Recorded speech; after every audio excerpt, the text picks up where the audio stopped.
그 옆에 계신 그렇게 축복하면 좋겠습니다. 당신은 하나님께 소중한 분입니다. 예수님 안에서 복을 누리세요. 예수님 안에서 이 새해에 많은 복을 누리시기를 축원합니다. Just in case if you need to hear this message in English, we have simultaneous translation available with the receiver, so just wave your hand and some of the ushers will be able to help you. 이중언어 통역이 필요하신 분들을 위해서 안내위원들께서 수신기를 좀 안내하시는 봉사위원들이 좀 가져다 주시면 감사하겠습니다. 오늘부터 7주간 동안 요한계시록 우리 2장, 3장에 기록된 7교회에 주시는 메시지를 저희가 함께 상고하게 됩니다. 대부분의 성경학자들은 이 요한계시록이 주후 95년에 기록되었다고 그렇게 얘기합니다. 나이 지긋하게 드신 사도 요한이 로마의 핍박을 받아서 반모섬이라고 하는 곳에 유배되어 그곳에서 이제 고생하며 지내는 동안 그리스도께서 이제 앞으로 되어질 일들을 요한에게 보여주셨습니다. 그래서 요한 사도가 예수님께서 보여주시는 대로 듣고 본 대로 그것을 다 적어서 교회에 전해주었고 그 교회에 전해준 것이 오늘 우리에게 내려오는 이 요한계시록의 내용입니다. 그런데 이 2장, 3장에 있는 내용을 보면 소아시아 지역의 7개의 교회에 주시는 메시지가 있습니다. 소아시아라고 하면 지금의 터키의 서부 지역이 되겠습니다. 지중해 연안에.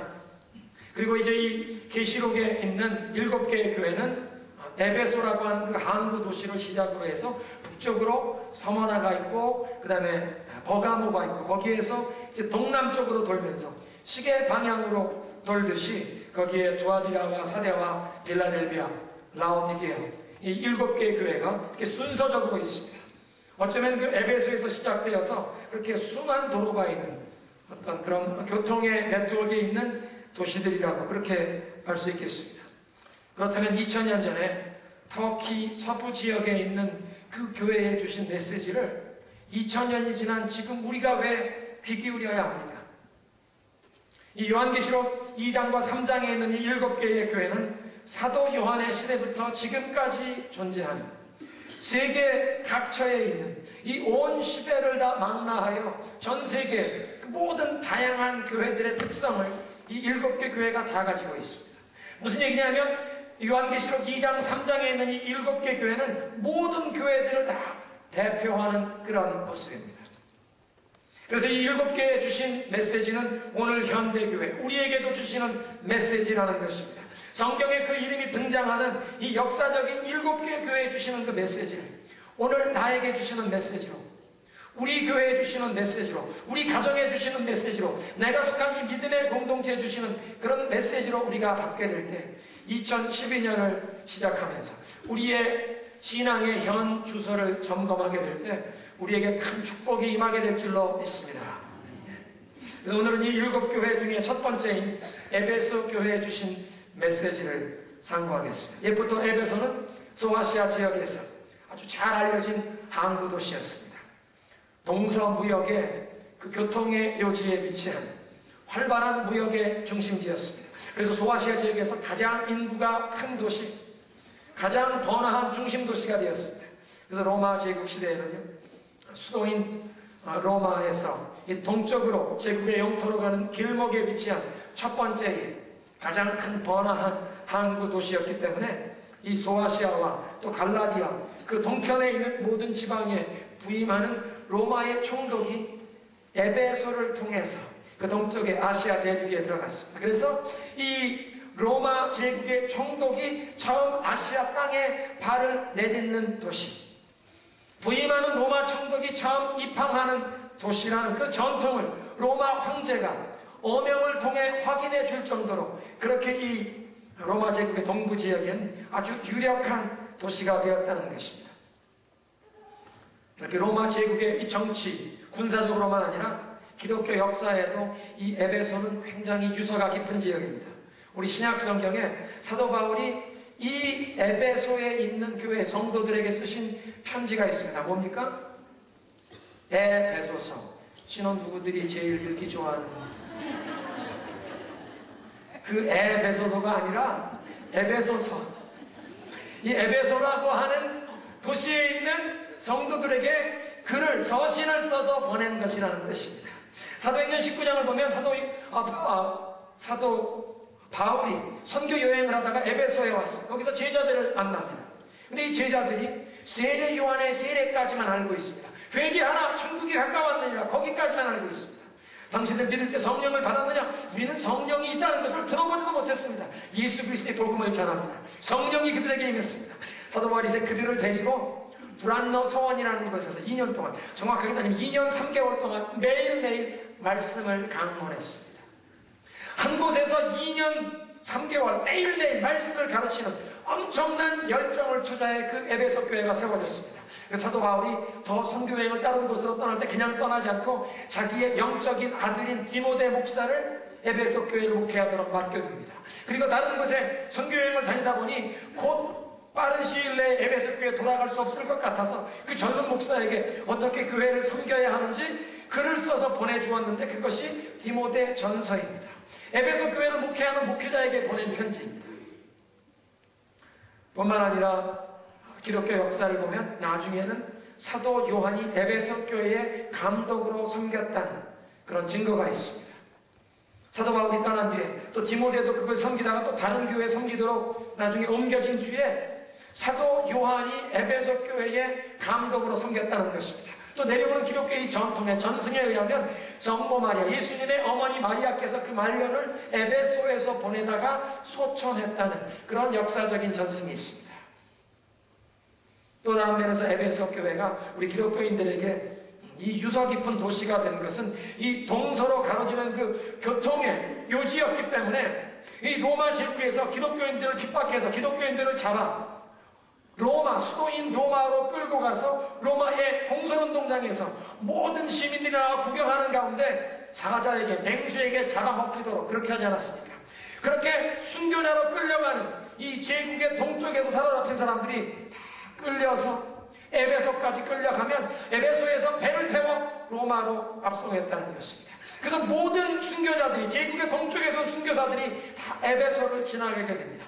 여러분, 에베소 교회 성도들이 그 마음이 이해가 되십니까? 겉으로 자기들의 승부는 드러낼 수 없지만 부둣가에 나가서 이 로마 병정들에게 붙잡혀 끌려가는 그 남녀 또는 어린아이들까지 이제 순교하기 위해 끌려가는 그 성도들을 보며 에베소 교회 성도들이 마음이 얼마나 안타까웠겠습니까? 그들을 위해 눈물 흘리며 기도하지 않았겠습니까?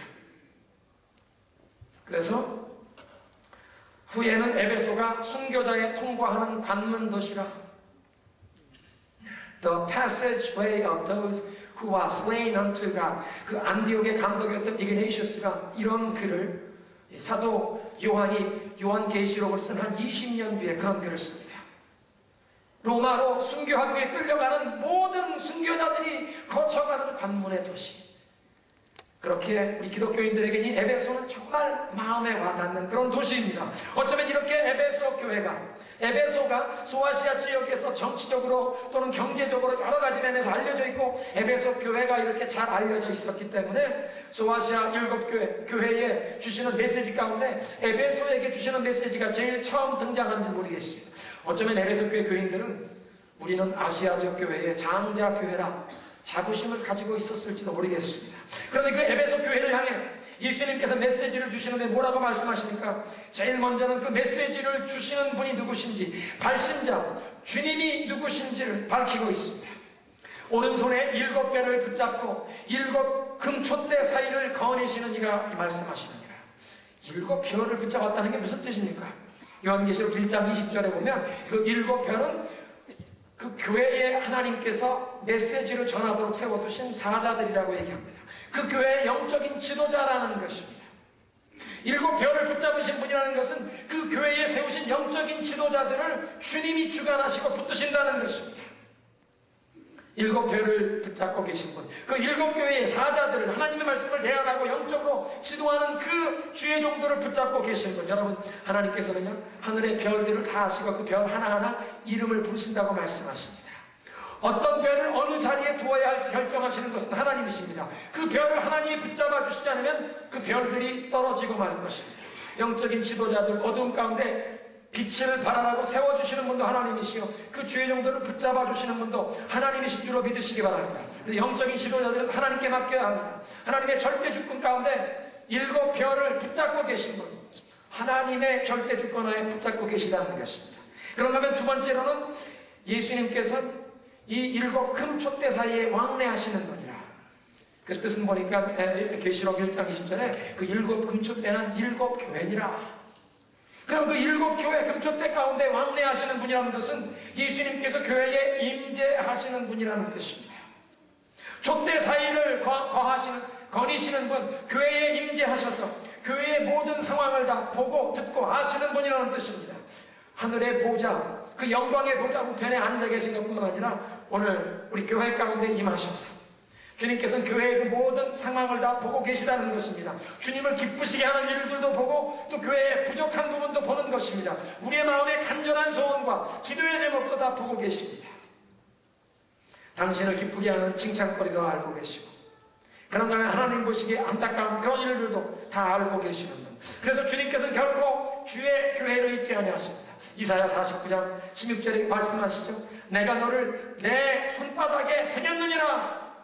주님께서는 교회를 잊지 아니하시는 줄로 믿으시기 바랍니다. 이렇게 금촛대 사이에 거하시는 분, 이 7별을 붙잡으신 주님께서 교회에 보내주십니다. 메시지를 주시는데 무슨 메시지를 주십니까? 에베소 교회를 칭찬하십니다. 2절에 내가 네 행위와 수고와 내 인내를 아노라. 하나님이 칭찬하시는데요. 내 행위와 수고와 인내를 아노라. 또 너희들이 악한 자들을 용납지 아니하고 자칭 사도라고 하지만 그들을 시험해서 그들이 가짜인 것을 거짓인 것을 드러나게 하지 않느냐. 네가 참고 내 이름 위하여 견디고 게을러지지 아니하는 것을 내가 다 아노라. 사랑하는 성도 여러분, 주님을 향한 여러분의 모든 행위와 모든 수고와 모든 인내를 하나님이 다 아시는 줄로 믿으시기 바랍니다. 다 보고 계시고 다 알고 계시다는 것입니다. 사람들은 혹 그것을 몰라줘도 사람들은 혹 오해할지라도 하나님께서는 그것을 다 아신다고 말씀하십니다. 한번 따라하겠습니다. 하나님께서 다 아신다. 낙심하지 말자. 믿으십니까? 여러분들께서 주님을 위해 땀 흘려 봉사하고 헌신하며 수고하는 그 모든 것을 인내하는 것을 주님은 다 알고 계시다는 말씀입니다. 에베소 교회는 주님을 위해 부지런히 봉사한 교회입니다. 주를 위해 열심히 일했습니다. 무엇보다 인내했습니다. 짧은 기간 봉사하다가 힘들다고 그 자리에서 빠져나간 것이 아니라 꾸준히 오랜 기간 주님의 이름을 위해 참고 봉사했습니다. 1년, 2년, 3년이 아니라 몇십 년을 봉사했습니다. 올해 저희 교회가 창립 40주년을 맞이하는데요. 이 에베소 교회, 사도 요한이 주후 95년에 이 편지를 쓸 때쯤 보니까요. 그 에베소 교회 역사가 41년, 42주년쯤 된 것 같습니다. 왜냐하면 사도행전 19장에 사도 바울이 선교여행 중에 그 에베소 교회를 개척했던 데가 우리 대부분의 성경학자들이 계산해보면 주후 53년이나 54년에 교회가 세워졌습니다. 54년에 교회가 세워졌으면 주후 95년이면 41주년을 맞이하는 해에 이 편지를 쓴 것입니다. 너희의 행위를 하노라, 너희의 수고를 하노라, 너희의 인내를 하노라, 주의 이름을 위해 참고 견디고 10년, 20년, 40년을 참은 것을 내가 아노라. 하나님께서는 여러분의 복음을 위한 헌신과 수고를 다 아시고 인정하시는 줄로 믿으시기 바랍니다. 그리고 이제 에베소 교회를 향해서 두 번째 칭찬하시는데 그것은 교회가 거짓과 악을 대적한 것을 칭찬하십니다. 내가 악한 자들을 용납하지 아니한 것을 내가 칭찬하노라. 자칭 사도라고 하지만 그들이 사도가 아닌 것, 거짓말쟁이요 가짜인 것을 시험하여 드러나게 하지 아니하였느냐. 여러분, 우리 그리스도인들은 모든 사람을 대할 때 겸손과 온유로 대해야 하지만 그렇지만 우리가 죄악도 거짓도 다 용납하라는 것은 아닙니다. 그래서 이 에베소 교회는요, 분별할 줄 알았습니다. 죄악과 거짓을 이 진리에 서서 분별하고 그것은 받아들이는 것이 아니라 그것은 물리쳤다는 것입니다. 어떤 자들이 스스로 영적인 지도자라고 사도라고 하며 나타났는데 시험해보고 가짜였던 것이 드러나고 그들이 물리쳤다는 것입니다. 거짓과 악을 대적했다고 주님께서 칭찬하십니다. 그런데 그 에베소 교회를 향해서 주님께서 그 다음엔 책망을 하십니다. 칭찬을 하시는가 하면 책망을 하십니다. 4절에 그러나 너를 책망할 것이 있나니 너의 처음 사랑을 버렸느니라. 주님께서 보시기에 에베소 교회는 주님을 위해 열심히 땀을 흘려 수고하고 인내한 교회였습니다. 그리고 악한 것들, 거짓된 것들을 받아들이지 않고 물리쳤던 그런 교회였습니다. 그런데 아쉽게도 저들에게 사랑이 식었다고 책망하십니다. 주님을 향한 처음 사랑을 버렸다는 것입니다. 여러분, 우리들의 마음에 처음 하나님의 그 크신 은혜와 사랑이 깨달아지고 그 죄사함의 확신이 임하고 우리가 거듭남을 처음 체험했을 때는 우리 성도들의 마음 가운데 주님을 향한 감사와 감격이 넘쳐나게 됩니다. 주님을 향한 사랑이 일어나게 됩니다. 그래서 구약 성경에도 선지서를 보면 하나님께서 이스라엘을 말씀하실 때 너희들이 젊었던 시절에 나에게 약혼한 것처럼 정원한 것처럼 전심으로 나를 따르던 그런 시절이 그립구나. 어느새에 너희들이 마음을 돌려서 나에게 등을 돌리고 배반하고 세상을 따라가느냐. 주님이 탄식하시는 말씀이 선지서에 여러 곳에 있지 않습니까? 왜 하나님의 은혜와 사랑으로 구원받은 하나님의 백성들이 첫사랑을 버린다는 말입니까? 왜 주님을 향한 그 사랑이 식어버린다는 말입니까? 이것은 어쩌면 우리가 이 성막의 예배의 모습을 통해 깨달을 수 있을 것 같은데, 하나님께서 하나님을 예배하는 그 성막의 제도를 주신 것을 보면 모세가 그 만들었던 성막 안에, 성소 안에 금 등잔이 있었습니다. 그리고 하나님 말씀하시는데 그 금 등잔에 불이 꺼지지 말도록 이 제사장들이 항상 돌보라고 하십니다.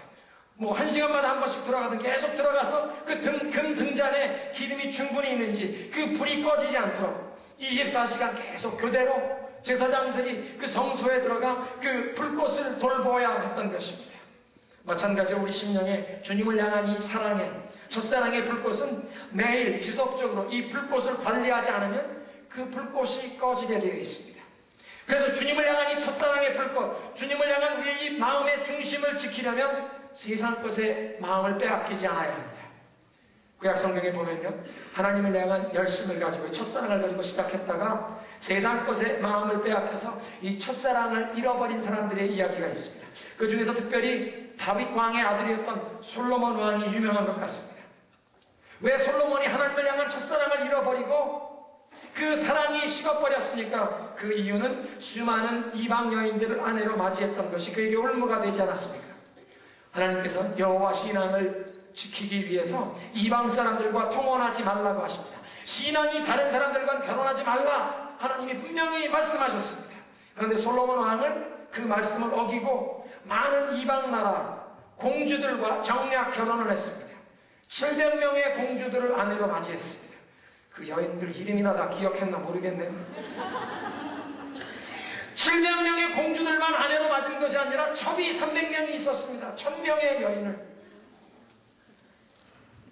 그래서 열왕기상 11장을 보면 젊었던 시절에는 솔로몬이 하나님을 향해 전심으로 하나님을 찾는 그런 마음으로 나아갔는데 나이가 들매 그 이방 여인들이 솔로몬의 마음이 여호와께로부터 떠나도록 했다는 것입니다. 생각해 보십시오. 1000명의 여인을 거느렸으니 이름도 제대로 모르는 아내. 그 아내가 돌아지면 어떡합니까? 장인이 그 어느 나라 왕인데 그 나라와 관계가 불편해지면 안 되니까 이름도 모르는 왕비지만 그 나라에서 온 공주가 해달라는 대로 다 해줬지 않겠습니까? 내가 제대로 얼굴도 한 번도 못 보는데 그래 뭐로 위로해줄까? 자기네 고향에서 하던 대로 다 우상을 섬기라고 우상의 신전을 지어주었다는 것입니다. 여호와 하나님을 섬기는 왕이 그럴 수 없는 것입니다. 그런데 이방 여인들과 여호와 신앙을 갖지 않은 이방 여인들을 아내로 맞이하다 보니 우상의 신전을 짓는 것을 도와주고 우상의 신전을 건축하더라는 것입니다. 하나님 말씀에 불순종하고 이방 나라의 공주들을 아내로 맞이했던 육신의 정욕과 안목의 정욕, 이생의 자랑을 따라가다 보니까 솔로몬이 하나님을 향한 첫사랑을 잃게 되었습니다. 그래서 요한일서 2장 15절 16절에도 그렇게 말씀하시죠. 이 세상이나 세상에 있는 것들을 사랑하지 말라. 이 세상을 사랑하는 자는 그 속에 아버지의 사랑이 하나님 아버지를 사랑하는 마음이 없나니 이는 세상에 있는 모든 것이 육신의 정욕과 안목의 정욕과 이생의 자랑이요 이것은 하나님께 속한 것이 아니라 세상에 속한 것이다. 이 세속적인 것에 마음을 빼앗기면 하나님을 향한 사랑이 식어집니다. 세상을 사는 동안 눈에 보이는 것, 손에 잡히는 것, 우리 육신의 즐거움과 쾌락을 주는 것, 세상 사람들이 자랑하고 내세우는 것, 그런 것에 우리가 마음이 빼앗기다 보면 하나님을 향한 사랑을 잃어버릴 수밖에 없다는 것입니다. 에베소 교회가 주님 보시기에 열심으로 헌신하고 봉사했지만 그들의 사랑이 식었다고 말씀하십니다. 죄악된 것과 거짓된 것도 물리치고 행실은 바른 행실이었던 것 같은데 그런데 그들의 마음의 사랑이 식었던 모습, 어쩌면 그것이 누가복음 15장의 그 탕자의 비유에 나오는 탕자의 형의 모습과 비슷하지 않습니까? 생각해 보십시오. 형은 아버지에게 불순종하지 않았습니다. 아버지를 거역하여 집을 뛰쳐나가지 않았습니다. 집안일에 충성하며 열심히 밭에 나가서 일하면서 아버지를 모셨습니다. 악한 행실에 빠지지 않았고 인내하며 땀 흘려 일했지만, 그러나 이 탕자의 형은 아버지의 마음을 이해해드리지 못했습니다. 그 집을 나간 그 아들 때문에 가슴 아파하시고 안타까워하시며 이제나 저제나 하루라도 빨리 그 작은 아들이 돌아오기를 눈이 빠지게 기다리시는 그 아버지의 마음을 감히 깨닫지 못했다는 것입니다. 그래서 형은 아버지를 마음으로부터 사랑하지 못한 것이고, 나중에 뉘우치고 돌아온 동생도 사랑하지 못했습니다. 그래서 주님께서 에베소 교회에 책망하실 때 너희가 처음 사랑을 떠났느니라 이렇게 말씀하시는데요. 그 처음 사랑이라는 것이 주님을 향한 열정과 사랑을 잃어버렸다는 그 말씀만 하시는 것이겠습니까? 형제와 이웃을 향한 사랑도 식었다고 그것을 함께 지적하시는 것 아니겠습니까? 여러분, 그렇지 않습니까? 하나님을 뜨겁게 사랑하는 자는 우리의 이웃을, 형제 자매를 사랑할 수밖에 없습니다. 반대로 눈에 보이는 우리의 이웃을 사랑하지 않으면 눈에 보이지 않는 하나님을 사랑한다는 것은 불가능하다고 요한일서 4장에 말씀하시지 않습니까? 그래서 뉘우치며 집으로 돌아온 이 탕자 동생을 사랑으로 용납해주지 못한 형은 정확하게 따져보면 아버지도 사랑하지 못한 겁니다. 집에 남아서 아버지에게 충성하는 것 같지만 아버지도 사랑하지 못했습니다. 사랑하는 성도 여러분, 우리 자신들의 영적인 현주소를 진단할 때에 주님께서 에베소 교회에 이 사랑이 식었다고 하시는 이 말씀이, 지금 내가 비록 아버지의 이 집안을 뛰쳐나가진 않았지만 오랜 세월 동안 충성하면서 열심히 봉사해온 내가 혹시 이 탕자의 형처럼 그런 마음이 되지 않았는지 우리 자신을 살펴보아야 할 줄 압니다. 여러분, 우리가 마태복음 강해를 통해서 포도원의 일꾼의 비유를 작년에 함께 묵상한 적이 있습니다. 아침 일찍부터 그 포도원에 들어가서 일을 하게 되었던 사람들이 저녁에 해질 무렵에 포도원에 일하러 왔던 그런 사람들을 보면서 그들 마음에 어떤 생각이 들었습니까? 우리는 저 사람들보다 훨씬 더 오랜 시간 일해왔으니, 우리는 훨씬 더 일찍부터 와서 수고했으니 저 사람들보다 우리는 더 좋은 대우를 받겠지. 그런데 오후 5시에 일하러 왔던 사람들이 6시에 일과가 끝나고 보니까 하루의 일당을 받는 것입니다. 그 가정이 그날 살아가는 데 필요한 하루의 일당을 주의해 주는 것입니다. 우리는 더 받겠지 생각했는데 그들에게도 하루 일당밖에 주어지지 않았습니다. 그때 그들의 마음속에 불평과 원망이 생겨나지 않았습니까? 사실 아침에 일찍이 포도원에 와서 일하기 시작할 때는 그들의 마음에 감사와 기쁨의 생각이 있었을 것입니다. 그날 일자리가 생겼고 이제 하루 종일 땀 흘려 열심히 일하면 저녁에 집에 갈 때는 우리 가족 식구를 내가 부양할 수 있는 하루의 수당을 벌게 되었으니 이 일자리 생긴 것이 감사하고 나를 이렇게 고용해준 그 주인을 향해 감사한 마음이 있었을 것입니다. 기쁜 마음으로 일을 했습니다. 그런데 하루의 일과를 마치고 늦게 일하러 온 사람들에게 하루의 일당을 주는 모습을 보면서, 그리고 이제 그 사람들과 비교를 하다 보니 아니 우리는 저 사람들보다 훨씬 더 오래 일을 했는데, 훨씬 더 많은 일을 했는데 나의 업적, 나의 공로, 그것을 내세우며 비교하다 보니까 감사의 마음, 기쁨은 어디 간지 없어지고 불평과 원망이 찾아오더라는 것입니다. 주인을 향한 감사와 사랑의 마음이 사라지고 불평과 원망만 생겼습니다.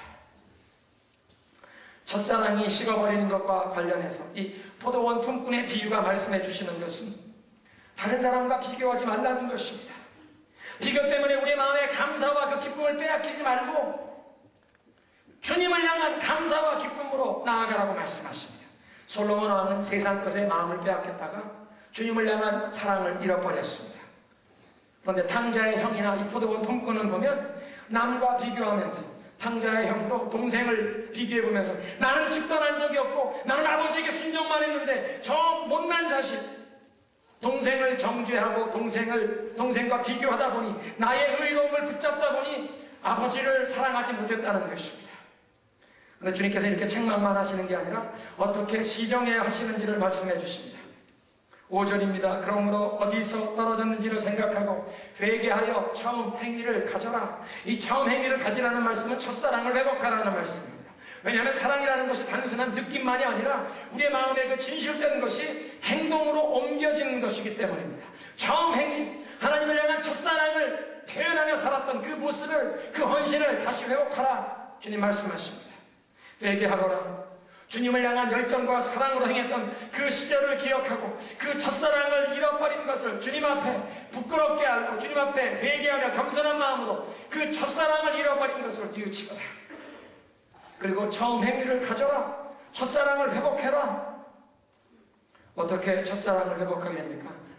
요즘 저희가 날마다 솟는 샘을 함께 묵상하는 말씀이 역대하의 말씀입니다. 그러니까 역대하에 솔로몬이 하나님 앞에 이 성전을 지어서 바친 그 말씀을 지난주에 읽었는데요. 성전에 들어가면 제일 먼저 눈에 띄는 것이 무엇입니까? 제일 먼저 눈에 띄는 것은 번제단입니다. 노스로 만든 번제단이었습니다. 그리고 그 번제단은 무엇을 상징한다고 했습니까? 예수님의 십자가. 왜냐하면 그 번제단에서는 나의 죄를 위해 피 흘려 죽은 하나님의 어린 양이 불타는 그것을 보게 되는 것입니다. 번제단은 예수 그리스도의 십자가를 바라보는 것입니다. 그래서 예배하러 나아갈 때 우리 눈에는 제일 먼저 십자가를 보게 되어야 할 줄로 믿으시기 바랍니다. 십자가를 보면서 나를 향한 하나님의 엄청난 사랑과 은혜 다시 한번 기억하게 되는 것입니다. 그 크신 은혜로 나의 모든 허물과 수치를 덮으시고 내 죄를 사하시기 위해서 예수님께서 생명까지 내어주신 그 엄청난 사랑에 내 마음이 다시 한번 감격하게 됩니다. 감동하게 됩니다. 그 사랑에 감격과 감동이 마음에 일 때 주님을 향한 사랑이 다시 내 마음속에 불일 듯 일어나게 되는 것입니다. 주님의 사랑이 내 마음 가운데 부어진 바 되게 될 때 내 쪽에서도 주님을 향한 사랑이 다시 불릴 듯 일어나게 되는 줄로 믿으시기 바랍니다. 예배의 자리를 통해서 그 찬양의 고백을 통해서 우리는 십자가의 크신 사랑을 고백하게 되는 것입니다. 오늘 말씀의 선포를 통해서 하나님이 보여준 그 엄청난 사랑, 십자가의 사랑을 다시 한번 기억하게 되는 것입니다. 예배를 통해 하나님의 그 크신 은혜와 사랑이 내 심령에 부어지는 것입니다. 그래서 예배를 통해 우리의 영혼이 회복되는 것입니다. 지난주에 신년 첫 번째 메시지 가운데 일어나 빛을 발하라. 이는 내 빛이 이르렀고 여호와의 영광이 너희에게 임합니다. 주님의 영광이 내게 임재하는 것을 경험하려면 우리가 예배에 목숨을 걸어야 한다고 말씀드렸습니다. 여러분, 예배에 성공하면 살 길을 얻습니다. 우리의 상황과 여건이 어떤 처지에 있을지라도 예배에 성공하기만 하면, 주님의 임재를 경험하기만 하면 그 모든 어려운 여건과 상황을 이겨나갈 수 있는 힘과 능력을 공급받으시는 줄로 믿으시기 바랍니다. 그 예배를 통해서 우리 영혼이 주님을 향한 첫사랑을 회복하게 된다는 것입니다. 성경에 보면 이 아가서, 가장 아름다운 노래라 해서 아가서입니다. 솔로몬 왕과 술람미 여인 간의 이 사랑의 노래인데요. 그것은 그냥 한 여인과 한 남자의 사랑의 노래가 아니라 신랑 되신 예수님과 교회 간의 이 사랑의 노래를 적은 것입니다. 그런데 거기 이 술람미 여인의 이 고백을 보면 나에게 입 맞춰주세요. 당신의 사랑은 죽음보다 강합니다. 술람미 여인이 그리스도께 고백하는 것입니다. 왕이 나를 왼쪽 팔로 내 머리를 그으시고 그 오른쪽 팔로 나를 쓰다 넣으시는구나. 왕께서 나를 당신의 방으로 들어오게 하셨구나. 왕께서 나를 이제 그 연회석에 앉히셨는데 그 연회석에 내 위에 휘날리는 깃발은 그의 사랑이구나. 나에게 입 맞춰주세요. 이 술람미 여인의 고백은 예수님, 나를 향한 주님의 사랑의 표현을 내가 느끼게 해주세요. 그렇게 할 때 이 여인의 마음속에서 주님을 향한 사랑이 불붙듯 일어나는 것입니다. 사랑하는 성도 여러분, 예배에 성공하십시다. 예배를 통해 주님의 사랑이 네 마음 가운데 부어지는 것을 경험하십시다. 그렇게 할 때 우리가 첫사랑이 회복될 줄로 믿으시기 바랍니다. 그렇게 회개하고 첫사랑을 회복하지 않으면 경고의 말씀을 주시는데요. 회개하지 않으면 내가 내게 가서 촛대를 그 자리에서 옮기리라. 이 말씀을 에베소에 있는 사람들은 다 이해합니다. 왜냐하면 에베소는 본래는 에베소의 본 위치보다 훨씬 동쪽에 몇 킬로 떨어진 곳에 있었는데 이 계속 퇴적 현상 때문에 강에 이제 흙이 계속 씻겨 내려오면서 이 해안선이 점점 서쪽으로 물러가는 것입니다. 100년, 200년마다 도시가 그래서 서쪽으로 심리씩 옮겨 다녔습니다. 옛날에는 항구가 산 밑에 있었는데 몇백 년이 지나고 나니까 항구가 지금 몇십 리 서쪽으로 옮겨져 있다는 것입니다. 이들은 도시가 옮겨지는 것을 알며 살아온 사람들입니다. 자기들의 역사가 그랬습니다. 그런 사람들에게 촛대를 옮기겠다는 말 이해할 수 있는 말입니다. 하나님께 회개하지 않으면 여기서 교회를 옮기신다. 더 이상 말씀을 들을 수가 없고 더 이상 하나님을 예배할 수가 없고 주님께서 주의 정도를 두시지 않는다는 엄청난 심판의 경고라는 것을 알았습니다. 그런 경고의 말씀 아니라 약속의 말씀을 주시죠. 귀 있는 자는 성령이 교회에게 하시는 말씀을 들을지어다. 이기는 그에게는 내가 낙원에 있는 생명나무의 열매를 먹게 하리라. 여러분, 생명나무가 무엇입니까? 에덴 동산에서 아담과 하와가 하나님께 불순종하고 쫓겨나서 먹지 못하게 된 것이 생명나무의 열매였습니다. 하나님께서 먹지 말라고 한 선악과, 그걸 먹고 내가 선과 악을 내가 스스로 판단하겠다고 선악과를 따먹었기에 생명나무 열매를 먹지 못하게 되었다는 것입니다. 그런데 이제 첫사랑을 회복하고 믿음으로 나아가는 자에게는 생명나무의 열매를 얻게 해주신다고 말씀하십니다. 사랑하는 성도 여러분, 잘 들으십시오. 선악과를 먹으면요, 생명나무 열매를 먹을 수 없습니다. 내가 다른 사람들을 선악과에 판단하고 정죄하면 생명나무 열매를 먹을 수가 없습니다. 선악과를 따먹는 사람들은 우리의 입술로 다른 사람들을 죽이는 일을 하게 됩니다. 생명나무의 열매를 먹고 사는 사람은 그의 삶 가운데서도 이 생명이 흘러가게 되어 있습니다. 그런데 선악과를 따먹으면 생명이 흘러가는 것이 아니라 정죄하는 것이, 다른 사람들을 얽매이는 것이, 고통을 주는 것이, 아픔을 주는 것이 흘러간다는 것입니다. 해법은 다른 것이 없습니다. 예배에 성공해야 합니다. 하늘 문이 열리고 내 영혼의 눈이 열릴 때, 하나님의 영광이 계시릴 때 이사야가 하나님 앞에 고백합니다.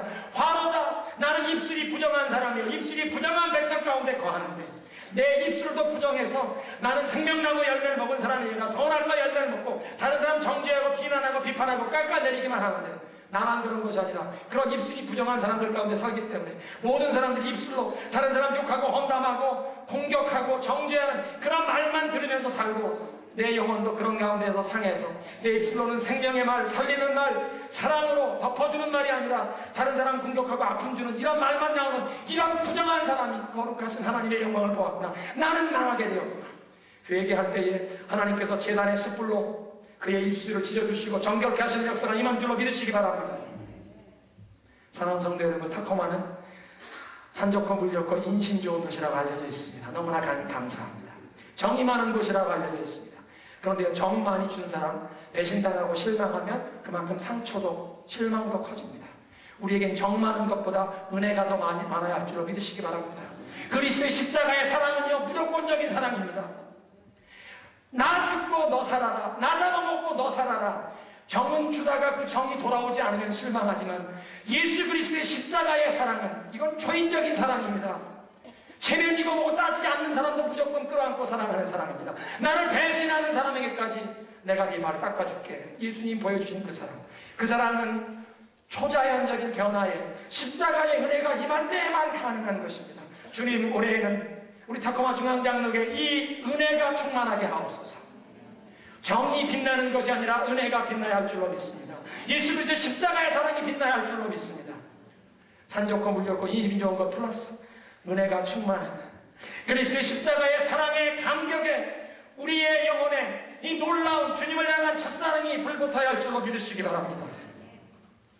여러분, 선악과를 따먹은 아담과 하와에게 제일 먼저 찾아온 것이 무엇이었습니까? 수치감이었습니다.